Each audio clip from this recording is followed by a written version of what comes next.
Sportswrap Overtime. Welcome in. It is Tuesday, August 12th, and you're going to be seeing this episode, I guess, the 13th, but that's okay. August 12th, 2025. Craig Loper, Jeff Schneider, Brian Parsons, the usual cast of characters you see here on the show.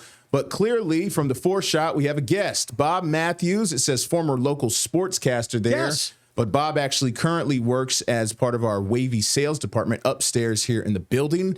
And Brian said, you know, this guy's got an interesting story. Him and I go way back. I just met you for the first time really a couple weeks ago. Yeah, a couple of weeks ago. Yesterday formally, but informally. Yesterday formally, but yesterday just kind of, a few weeks ago in passing. Yeah. But, so, yeah, here we are. We're going to do a whole show here and just kind of talk some good times, talk about the current sports landscape, the way it used to be when you were coming up, and get into all of it here. So how far did Brian and you go back? I guess a while. Well, I interned when Bob was at Channel 3. Right. Mm-hmm. And I interned in fall of 1995. Yep. Mm-hmm. And at the time, I guess, Bob, what were you doing? You were the morning sports? Yeah. Morning sports, I guess. And back then, actually, they were doing morning sports live. Oh, yes, absolutely. By the way, is there anything I need to apologize for? Where do we start? I have a long list of grievances Get that we to me later. begin with. 20 years later. Yeah. 30 years later. I always do that. Oh, that's okay. No, well, yes, I'm old. But that's how I got involved in the industry and the business. And Bob was one of the guys that I looked up to, and he kind of showed me the ropes. And I went out to games with them. You really needed to raise your standards. I know. I finally did after yes, you did. Many yes, years. you did. But yeah, the industry has changed so much. And when I interned at Channel 3, the New York Times had kind of come in and taken over and purchased. They decided they wanted to get involved in television. Mm-hmm. Yeah, they had just bought the stations. It had been owned by a group called Narragansett Capital, which was a venture capital firm. Mm-hmm. And they bought it at the top of the market. Then the economy crashed in the early 90s. Not that either of you two guys would remember that because you were probably in grade school back then. I'm old, folks. Right. Bob's older than me. We found somebody older than me. Yeah, it's really, really sad and depressing, but it happens. No to all problem. Of us. So the Times, bought it from them in, I think, 1994. 1995, and then wound up selling in the mid 2000, around 2010. I just, as a kid going in, I just saw all the changes happening, and I saw a lot of just I don't know, people weren't happy with what was going on. And it felt like the New York Times kind of came in and tried to make their mark, and it kind of disrupted a lot of things, and it kind of... It did. And we're talking 30 years ago. I don't think we're any insider secrets here. Right. No. Well, there was a whole thing that I think it was the Evening News Association, I think, or whoever had Knight Ridder had come in the... Now we're really going back to even before I got here, so we're really talking dinosaur times. Because it was WTAR. It was WTAR. Then when Knight Ridder bought it, it was WTKR. And they had one night where they fired a bunch of anchors. Oh, yeah, Black Monday. Yes. They called it the Night of the Long Knives. And that's really when Wavy TV made its ascendance back in the late 80s. Everybody rebelled against it. Oh, I can't believe TKR fired this person and that person because they were my favorites. Wow. And almost overnight, Wavy became the number one station in the market. And here we are. It's been a while, I think, since I've heard that story. But Brian did tell me at some point. That's crazy to think about. It was absolutely nuts. Yeah. And they did it between the 6 and the 11, I think. If I remember correctly. It was, I think it was crazy. So what happened for the 11 o'clock news? Newspaper stories about this. It was a big deal. So who did the 11 o'clock news? Somebody who didn't do the 6. But you're from a bunch of places, right? Yeah. So you were a sports guy, but you have a kind of, I guess your inspiration was your dad to do this because you said your dad. My dad was in TV. He was he was a general sales manager and then a general manager, and he tells the story of when I was born in D.C. and he was the general sales manager at the old WMAL, which is now JLA. Mm-hmm. And that's what that is. Okay, we were talking earlier. MAL. Mm-hmm. I didn't know. Okay, makes sense now. MAL was the old JLA. We went into. He took me to the station one weekend. He had some papers or something, and I said, I was 3 or 4 years old and not very smart to begin with, so I wanted to see the news set. So he takes me into the news studio, and he claims I climbed up onto a chair on the set, took some copy out of the waste paper basket and started reading it on the set. That's crazy. Yeah, and it happened to be sports copy, so that's how they knew. That's hilarious. That's good. That's a good one. So born in D.C., how about list off some of your stops here? So D.C. till I was 6, then Houston until I was 12. Austin when I was 13, Mobile when I was 14. Wow. Which really, yeah. Yeah. Yeah. I've been to Mobile. I spent time in Mobile. So you understand what that would do to the psyche of a 14-year-old. Yeah, it's been it's just really going 13 to 14. That's jumping schools. Oh my Is God. crazy. Yeah, that's the part that weird. could be challenging, I but grew up- also kind of cool too. Yeah. I grew up with, No, the it same was set- not cool. No. Well, so after Mobile, what happened? Where'd you go to high school? Okay, so I went to high school at St. Paul's Episcopal High School in Mobile. Yep. And then stayed there until I graduated. Went to the University of Southern Mississippi for 5 years. While I was there, I got my start in television at WDAM, if you remember that. I know WDAM still around. I think where Nathan Epstein worked at WDAM. Nathan Epstein did work at WDAM. I know one WDAM guy till this day. Yep. Yeah, and worked there, and then worked at a station in Tupelo for about 9 months.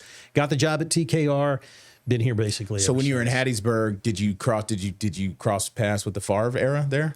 Of course. Funny you should mention. Yeah, that. it's got to be right. So, have you seen the Netflix I documentary? have. Yeah, I watched okay. it probably when it came out. What a guy. Are you in there?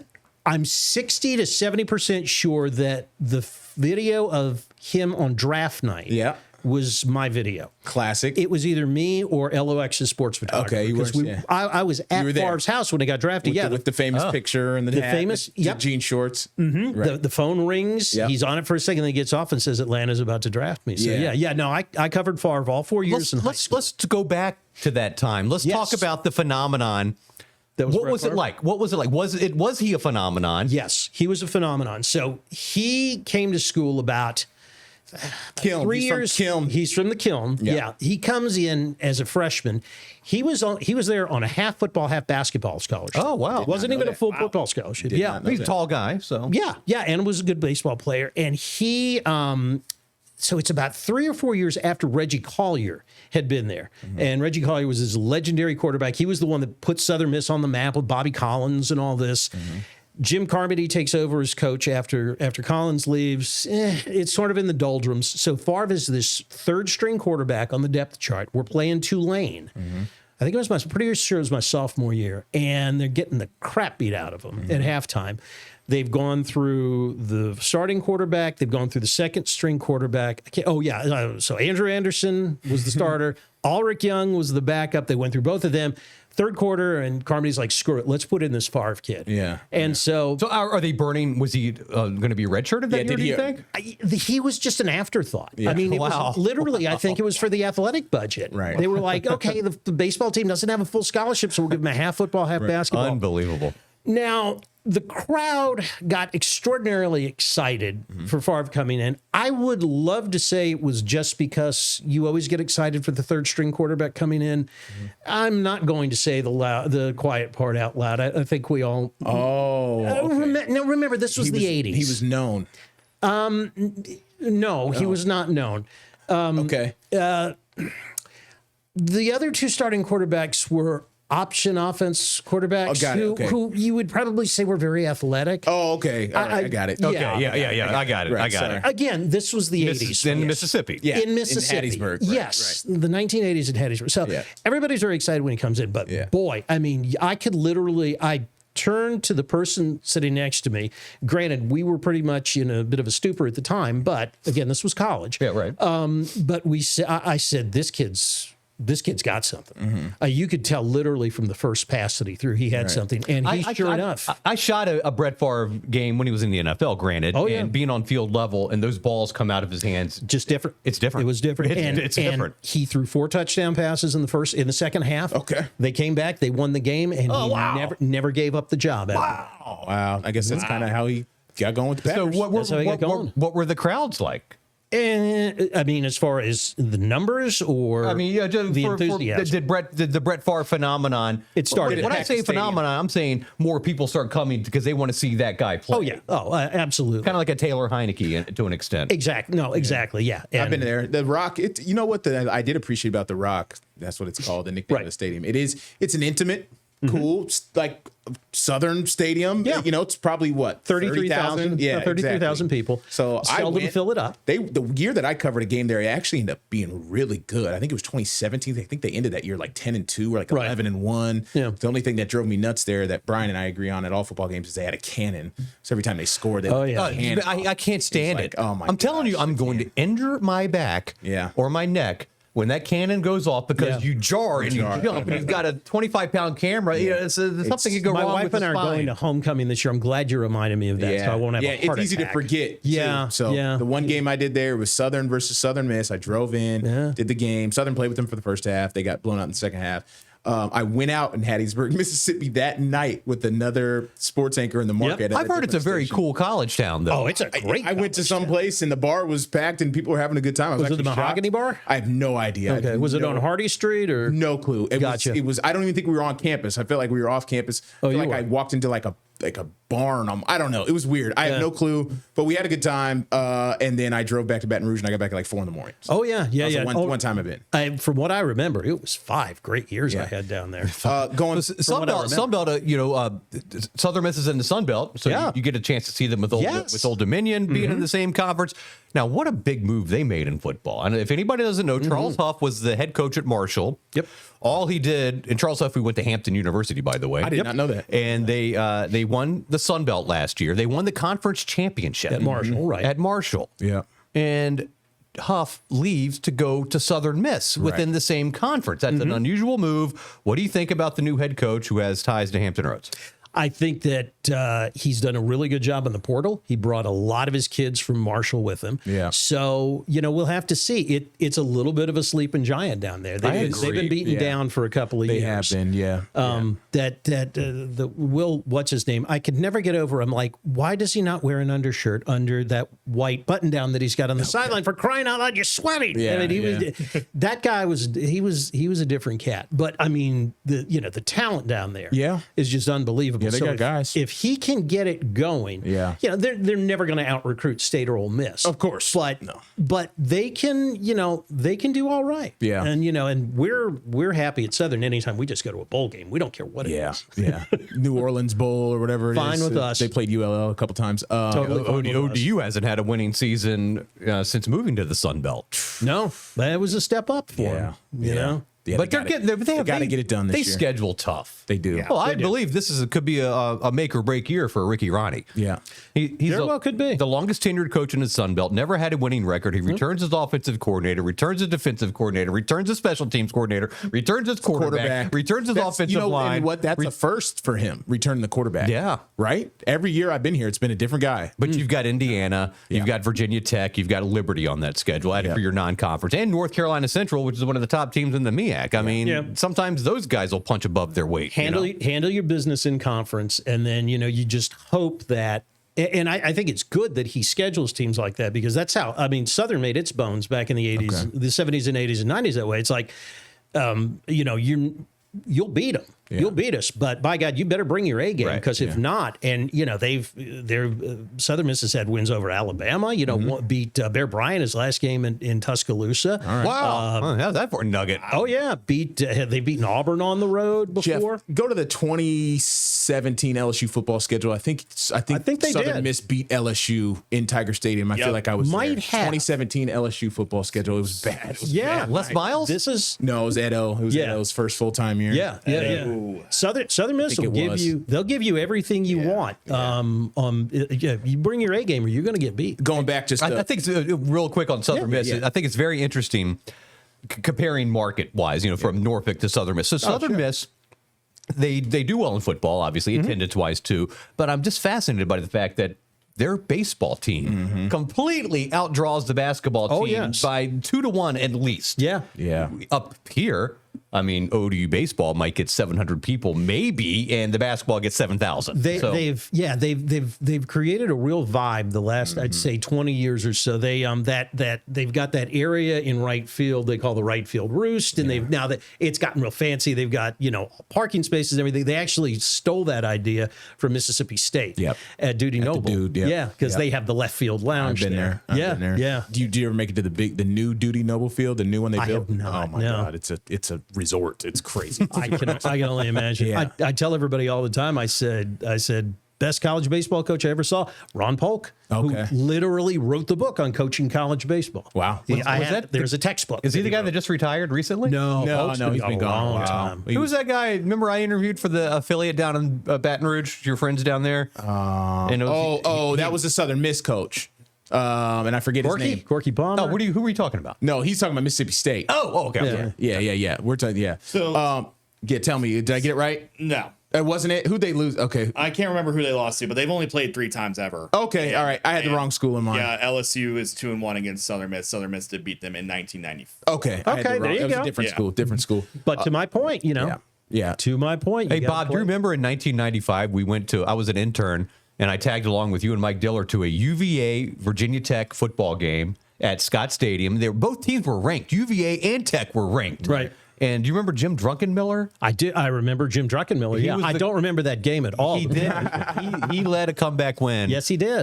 For Tech over UVA, and that was pretty cool. And I remember we were driving in Charlottesville, and we're in the outskirts, and there was a restaurant called the Wiener Schnitzel. And I remember Bob said, in Charlottesville, they have the Wiener Schnitzel. In Norfolk, we have the dumbwaiter. Basically saying that Charlottesville's, Norfolk scene is a little better. I think times have changed, reversed. I would hope so. I think Charlottesville's food scene is actually pretty good now. He has such a much better opinion of me than I have. I gotta tell you, it's uncanny. I'm flattered. 20-year-old intern, and you I- could tag along for a game like that. You're just grateful to be along. Oh, for the man, ride. You're absolutely I was right. on the field. I couldn't Hey. believe it. I was on top of the world. Oh, I know. So when I know. when you look back, it's like some of the things Brian's talking about, like things you've covered, Yeah. Athletes you've covered. Like, what are some of the top few that come to mind? I got to tell you, when I was with Sinclair Radio about until 2020 for about 3 years, right before I left, it was WTAR was the sports talk station, in the market, Fox Sports, and I got to do afternoon drive. That being able to go up and cover the Redskins / football team / Commanders Yeah, right. every week, that to me that was the greatest 3-4 years of my career. What years was that? That was they stunk. Oh, okay. 2017 through like 2022. Oh, okay. Yeah, All but right. I thought you were going to turn back the clock a little bit more. All right. No. I was there when Alex Smith broke his leg, Yeah, and the right. whole thing. I didn't care if they won or lost. It was, I mean, the first time going up there and I'm walking up there and I'm like, wow, it's like, wow, the Shirley Povich press box. I'm like, I can't believe this. This is, Right. like, there's John Keim, there's Phil, there's JP, there's, Right. There's Yeah. Aldridge. Yeah, NFL feels big too. How cool was it when Taylor Heineke got the opportunity and the fans embraced him and he really performed pretty well? Yeah. That was big. For me, it was actually a bigger deal that week. Again, riding the elevator down to the locker room with David Aldridge, to be honest with you. Yeah. It was a crazy time. Yeah, David's great too. I mean, I've just said hi a nice. couple He's times. with the Athletic now. Yes. Yeah, correct. And- He's- no, I go feel ahead. like I was just gonna say he's a dying breed, so to speak. Like he's up there asking the hard stuff. He's really like what the industry has turned into in a way is just like fandom, and sometimes who knows who's coming in to get the opportunity to cover these teams. And now, like David is just he's old school, man. Yeah, He's iconic. He's iconic. DC Dave. Yeah. I mean, Yeah. no doubt about it. Him, Now, Chick Hernandez. now, Bob, interesting career with Bob. Bob pivoted out of sports and went to news. Right. Yes. Yeah. So, Yeah. and he's done news, he's done sales, he's done radio, he's done podcasts. Man, you've really worn a lot of hats in this industry. I've worn a few. Well, God, I need a lot of hats because I don't have any hair on the top of my head anymore. So what was the idea to switch when you eventually made the move to sales or to news? to Excuse me. news, self-preservation mostly. It was. I'd been doing it here for so long, and it was back during that time when it was before TV stations figured out that you really could find a revenue stream with the sports department. And they were cutting back and cutting back and cutting back. So I had a chance to go to news. So I said, let's do that. A contract came up and they were like, we really don't have a lot of room in the sports department anymore. Like, well, how about news? And so they gave me a chance and it worked out. And till I got that one news director that we all get in this career. What year was the news switch? The news switch, I want to, I think it was 99. 99. Pretty sure it was 1999. Okay, Yeah. got it. Do you remember when downtown Norfolk exploded and Channel 3 lost power at the yeah, station. yeah. I was a valet at the Marriott in downtown Norfolk, and I actually saw the explosion. Wow. We were, okay, to set the stage, it's the winter, and downtown Norfolk, all the power lines are underground. Right. Yeah. Okay, well, one of them caught on fire, or several of them caught on fire and exploded in downtown Norfolk, knocked out all the power in downtown Norfolk, including on Bush Street where Channel 3 was. So Channel 3 is trying to get on the air. Somehow they get a generator going, and they're doing news with like handwritten. The meteorologist Greg Padgett, was literally drawing maps on a big piece of butcher paper. And they were like doing back in the day. whatever What they year? could. What year? 96, 95, 96. Something like When you that. think Yeah. you saw the explosion, what do you mean? We were at the valet stand. It's snowing. Yeah. Okay. Yeah. In downtown Norfolk, and we see smoke coming up from a manhole that's literally in front of the valet stand. Oh my gosh. Smoke is coming up. Oh, we think it's funny. We take snow and we put snow and start packing it over it so the smoke won't come up. Yeah. Okay. I remember parking a Ford Explorer and I'm coming across the street, and this thing explodes. I mean, turns. Fire. Like fire Explosion, fire, Yeah, right. manholes Manhole going in covers the air. going in the Yes, air, yeah. the concrete Like a movie. slab flipped over. I look over, everybody's ducked down like this. Yeah. So we immediately get together and huddle and think, did we cause this? Are we going to get fired for this? Are we going to jail? Are we going to for get this? arrested for this? And so we didn't cause it. And then we saw more explosions and manholes flying in the air. They're evacuating the hotel. Everybody's got to get the heck out of there. And then, power's out everywhere. And the power was out of Channel 3. And somehow they were able to pull off the newscast. What was were you working that night? What was your limited vantage point? Yeah, I must have been because I was there. So I guess I was working nightside that night. Or maybe they called you in. Or maybe they called me in. Yeah. It was. We were out in there was an alley between what was the old Virginia Pilot newspaper building. Yeah, and, I know it. Yeah, in the back of Channel 3. I know and so that's where they set up. They put. I think it was Ed Hughes, and I don't know if it was Jane Gardner or Ann Keffer or who, but yeah, they were out there and just doing the news, without scripts, without anything. Of course, Probably Ed could ad lib handheld. I'm like makeshift lights. I mean, it was just an impressive effort to get the show must go on. Absolutely. The show must go on. Every time. In the same realm, I'll chime in with one quick story. I was not directly involved in this story, but I had friends that were directly involved in it. So, I worked in Baton Rouge 4.5 years, hurricanes, every, hurricane season. So there's a hurricane coming for Lake Charles, Louisiana. I had two really good friends in Lake Charles. Both worked. One worked currently at KPLC, and then one was a former, basically, sports anchor at KPLC. The one they're married now. It's a crazy story. Anyway, she's working at KPLC. Hurricane's coming through. KPLC says all hands on deck, right? Hurricane, everyone in the station, everyone batten down the hatches. Right. Well, a meteorologist in New Orleans, who was good friends with my friends, said, because they were telling people in Lake Charles to evacuate. Well, news people, we don't evacuate during hurricanes. Right. So they tell these news people, they say, hey, you got to work. Everyone come in. The meteorologist in New Orleans calls my friend, Mike, and says, you and Taylor, his now wife, you need to leave. I don't care what they say. You need to leave. Right? Right. So Mike was no longer on TV, so he wasn't connected to the mission as much. Taylor was like, I got to stay. Mike, being the fiance he was at the time, said, Taylor, we're going. We're leaving. Lo and behold, that night, the hurricane knocked the news tower into the middle of the studio, right through the roof at KPLC. Luckily, KPLC management smartened up at some point in that 7-8 hour window, and they didn't make people come in, and they had no one working at the station that night. No, so they listened to their own advice. Yes, that they're giving to everybody that they normally. But we are here with the I don't know, call it karma, call it a godsend message for the news tower to crack in half and fall right in the studio. It would have killed people if they were on TV that night. Yeah, same thing. I say with the explosion. Yeah. It's on a sidewalk. Oh, it was a Sunday. Exactly. It was a Sunday when this happened. Imagine if it was lunchtime. Yeah. On a Tuesday. Right. People would have died. It was just so in that same realm. I wasn't directly, but Mike and Taylor drove to Baton Rouge and stayed with me that night. That's why I was connected to the story. Wow. So it's like in news, we're always like, yeah, batten down the hatches. Oh, And absolutely. Sometimes we need to make a call, man, and people need to exit. So we're going to take one of two breaks. We'll be right back with Bob Matthews here on Sportswrap Overtime. We are back on Sportswrap Overtime. Here we are. Happy Tuesday, everyone. Bob Matthews, Craig Loper, Brian Parsons, Jeff Snyder. We're going to continue talking to Bob here, a Wavy member of our Wavy sales team, former local sports personality in the market. Bob helps us get paid. He helps us get paid. Yeah, for sure. We love Bob. Let us hope. Yeah, Bob, you're always welcome, Bob. I'm doing my best. But at your core, huge sports fan, right? You don't get into this business if you're not a fan. Right? Exactly. You can't not be a fan and do this job. Exactly. So, talking about Washington, you talked about from 2017 to 2020, you were up there all the time. But in terms of last year, their perspective on what the team did and the NFC Championship appearance, what did you think? It was just crazy.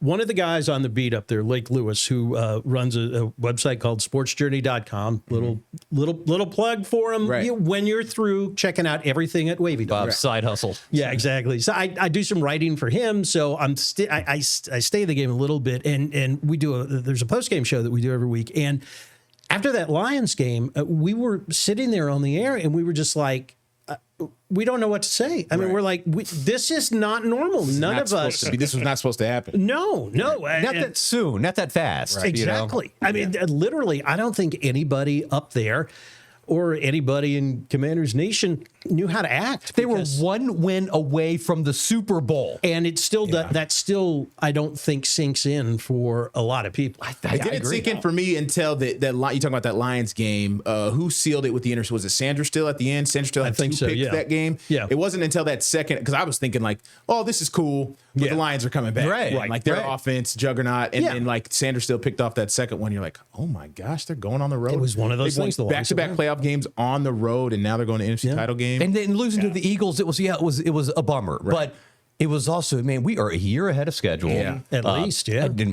I did not expect this. I had not seen it since 1991 that they got that far. I mean, I was a senior in high school. What did you? I mean, like the makeup of this team. Like, why do you think they had that success? What went into it? It's funny. It's funny you say that because I've for years and years and years I've said you know, if you can get a quarterback, great, but you got to build from the inside out. From the inside out, Jimmy. Yeah. You got to have good offensive and defensive lines. Then you got to have good, skill position plays and this, that, and the other. And then, do that. Right. So then any quarterback can basically, and I've completely changed my tune on that. The modern NFL, you just can't do that anymore. Right. You have got to spend every resource you've got to get the transformational quarterback. Have to. And by luck or skill or whatever, they've done it. And, it's just, you can see it. I think Jaden Daniels just masks every other deficiency that the team might have, just like, and I've said it before, like Patrick Mahomes. I mean, that's the comp that I made for the kid. The eraser. Yeah. What do you think about the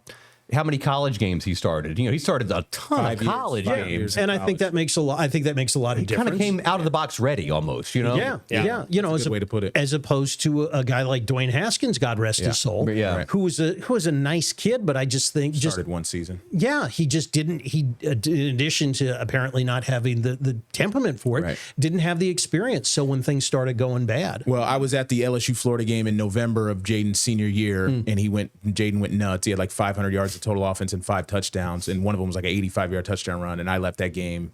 I was down there for a wedding, and I left that game thinking that's the #1 overall pick. Like I don't. Caleb Williams is nice, he's cool, but like it was so cemented, because when you see it, Brian knows, you watch enough. It's different seeing it on TV, and then you see it, and you're like, oh my gosh, and the stadium's going nuts, and you're like, this guy is on a different level. So it was clear to me, clear as day. I came back from that game thinking like, that's the guy. When I saw him in person last year when he played Cleveland, I know he's playing Cleveland, but he's the best quarterback I've ever seen in person. Okay. All right. Wow. I thought you saw Lamar a couple years ago? I did see Lamar a couple years ago. He had a bad game?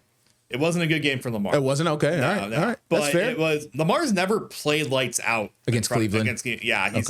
He's always kind of struggled a little bit. Yeah. But Jaden, like his decision making, how quick he gets rid of the ball. Yeah. I think it's his poise in the pocket for me. Like, he doesn't look rattled. I think he is married with Cliff in a great scheme that worked for him. Like if you were to put Jaden in San Francisco scheme, maybe it doesn't work as well. Right. I don't know. I'm just saying. What have I said, Craig? I say, who have I said is the MVP of that team?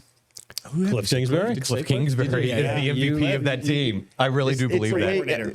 There is a marriage. There's a play calling sequence. There's how Jaden, like, how do you use him as a runner directly? How do you account for? I asked Cliff this at the playoff game going to Detroit or Tampa. I can't remember when I went up there. I said, how do you account for like defenses spying him? You know, do you account for that when you call plays? Like, oh yeah, we think about it, and what basically anytime you have to spy Jaden, it takes away an extra coverage defender, right? Basically, and then he's trying to exploit that where he can. The call that comes to mind, or the play that comes to mind, it was like a 4th and 2 in Tampa to seal the game or put it on ice. And they ran like this play action to the right, rolled them out, and had a direct QB run. They pulled a guard. It was like the perfect design to get 2 yards, and like let Jaden get outside the edge, use his athleticism. And now you couple that with these influx of talented guys, big names in the offseason. Absolutely. Now here's my thing. I love the acquisitions. Debo, Laramie Tunsil, Von Miller. This is huge. But we've seen stuff like this in the past, right? Where teams are in a window and they go after those old veteran players that trying to get out of them. What do you think? This is not the 2000 Redskins. No, not to that level. That went 10-6 and won the division with Brad Johnson leading the way. And Dan Snyder says, let's bring in Dion. Let's bring in Dion and Jeff George and Mark Carrier and Bruce Smith and all these guys were watching over the hill. Yes. And got Norv Turner fired. Right. But there's still I don't think it's that, but I think still some scar it can tissue. also go bad. Oh, absolutely. There's still, I think there's still amongst the fans some scar tissue from 2012.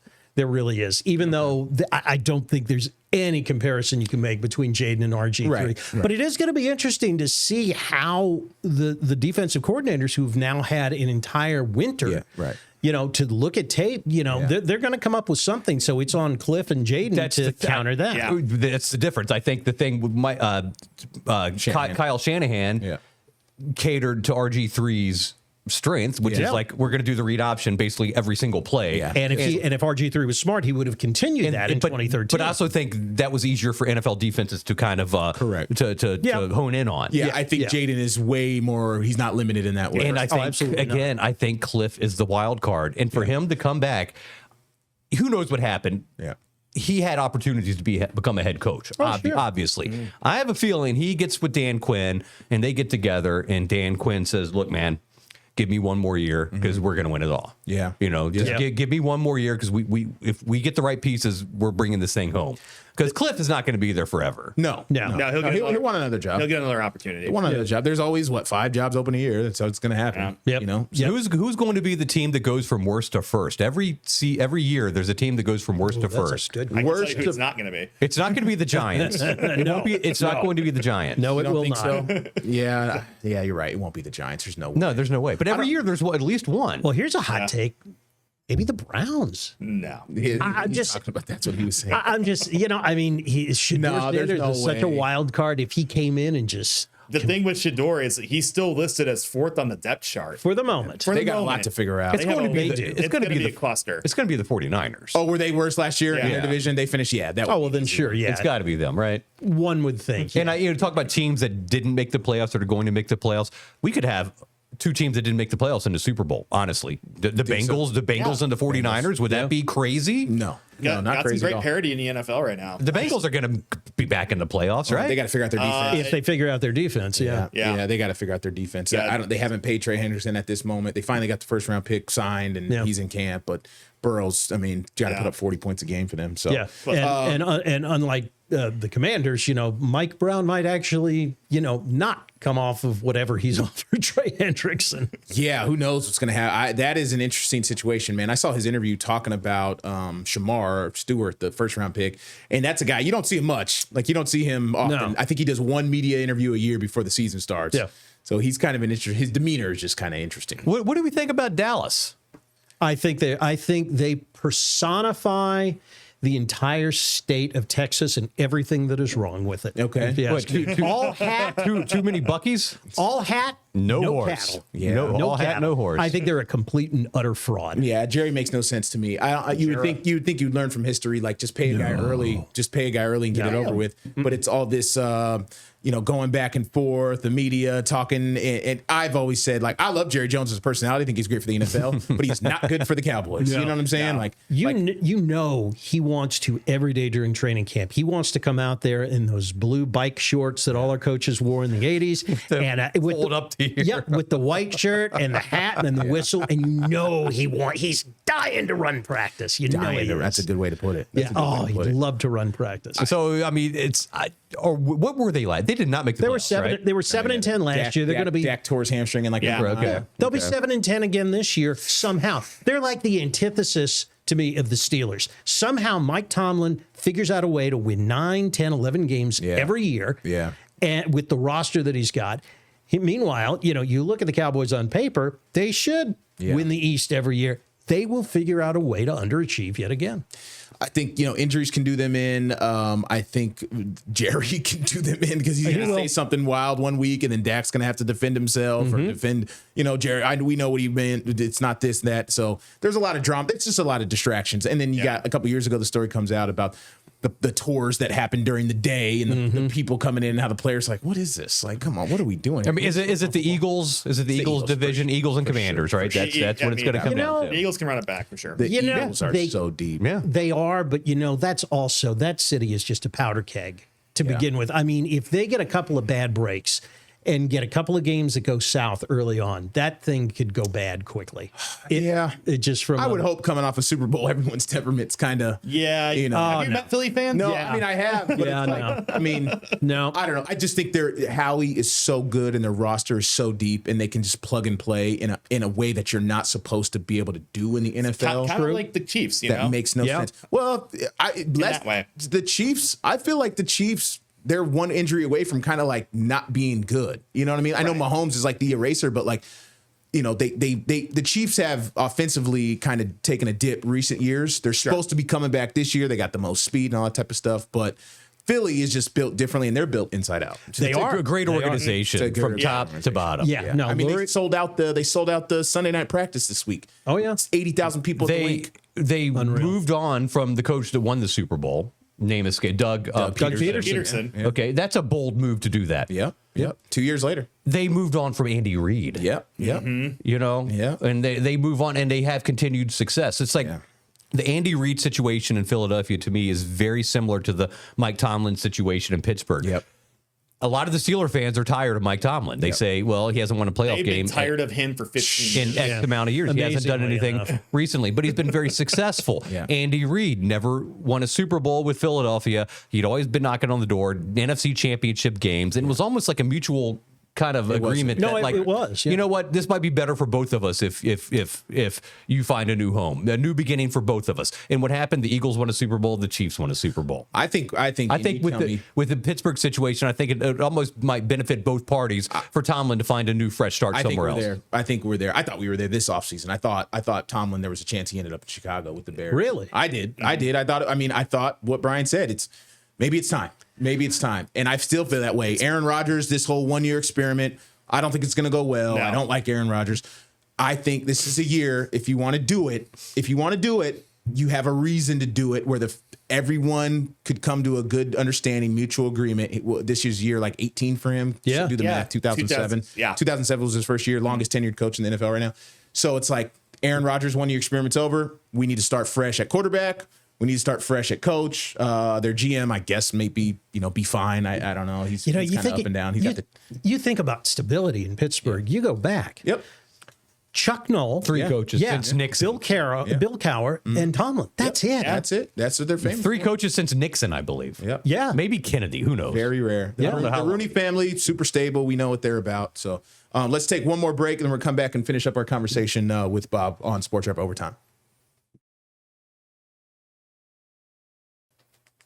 Okay, about 10 minutes to go here on Sports Wrap Overtime with Bob Matthews, Brian Parsons, myself, Jeff Snyder.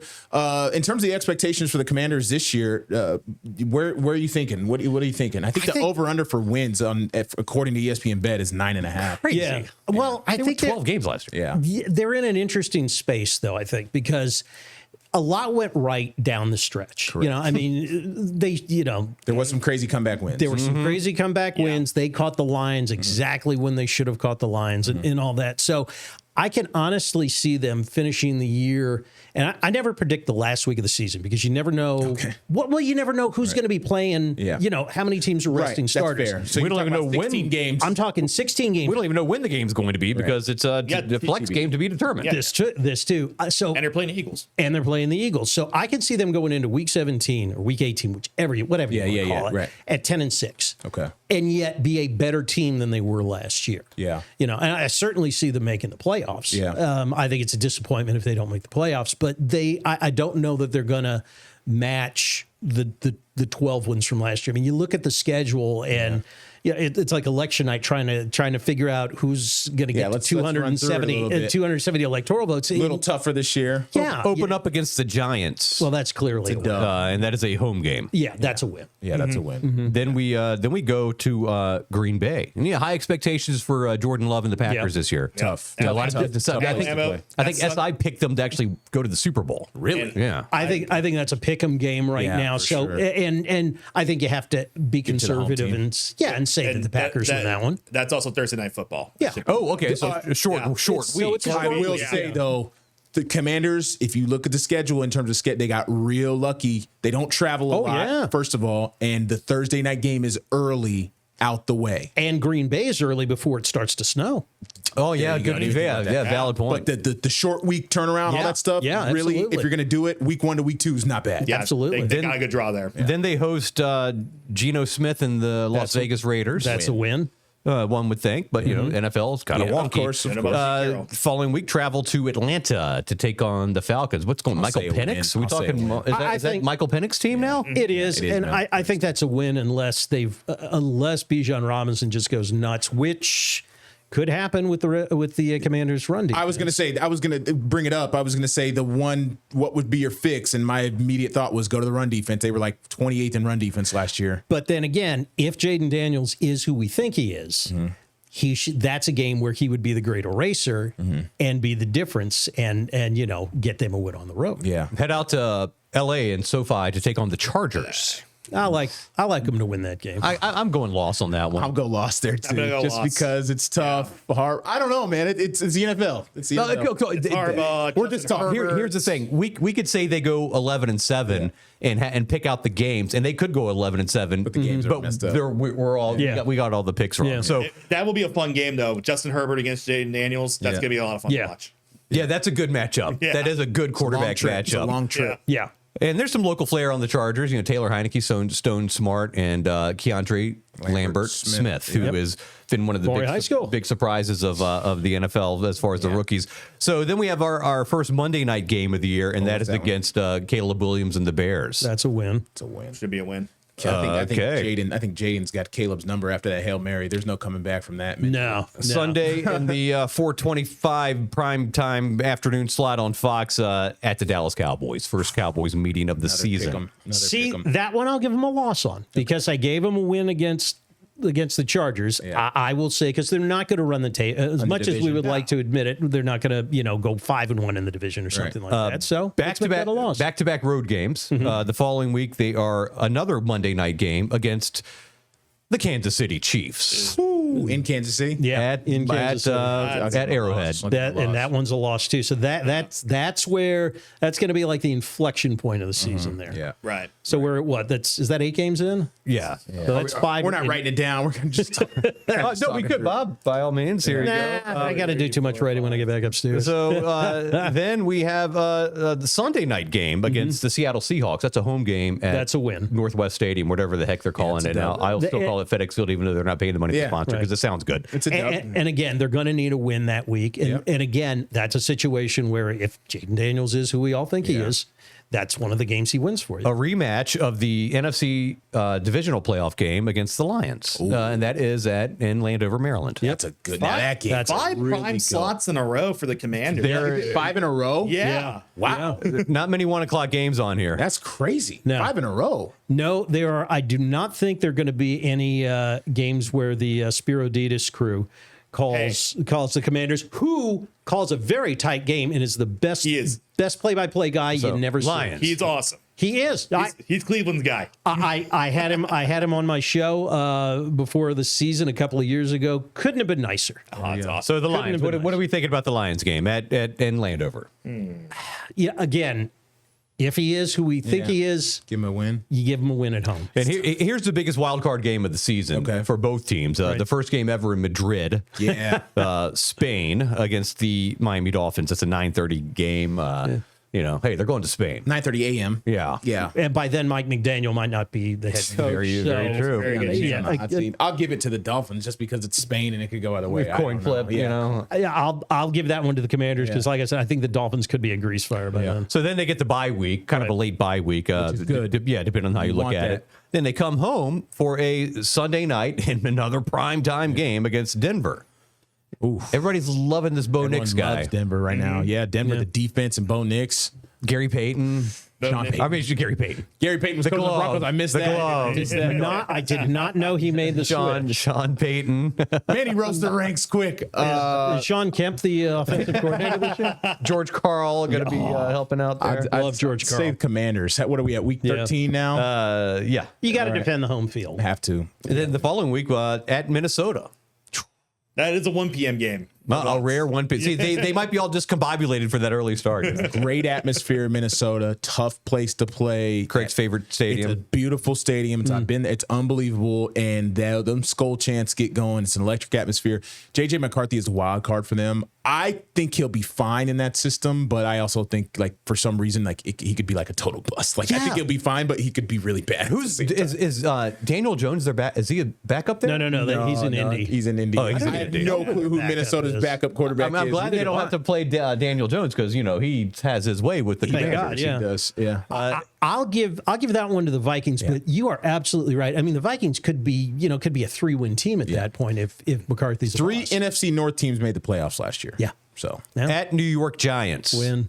yeah. Win. I don't believe Okay, in now the Giants. tough stretch here in December. Home against Philly. It's a time to be determined on Fox. Whatever we said for the first Philly game, split it. Right. Yeah. So I the say series is going to split. This is the first Philly Oh, game. that was the first one. Yeah. Oh, my bad. But it's a Okay. home. They're at home for this. Give one. them one win against Philly, 1 loss. Yeah. Then the next week, Christmas Day on Netflix against the Cowboys. And Yeah.